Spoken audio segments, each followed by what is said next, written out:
Nose. Video on. Oh, That's okay, it doesn't matter. Bat house. Take two. Take two!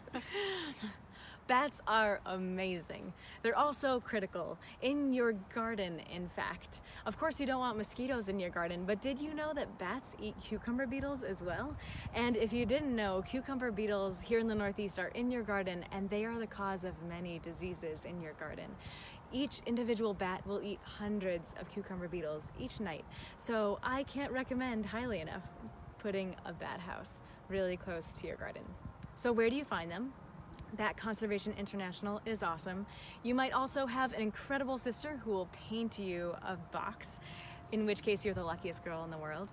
And then where do you put it up and when? You put it up now, the end of winter, and put it on a house, on a barn, on a tall pole. Whatever you do, don't put it in a tree, lest you create a bat cafe for your resident owls and hawks. And here's a few other things to keep in mind. You want that house or barn 10, 12 feet up. You want it to have a southeastern exposure, so it's nice and toasty with at least 6 to 8 hours of direct light every day. Anything else to keep in mind? Bats are awesome. If you don't love them, I encourage you to do a little more homework about them. And if you love bats, leave a comment in the comments below. If you don't love bats, let's talk about it. Leave a comment below and have a great season. Enjoy the bats as they come out at sunset over your garden. Nice.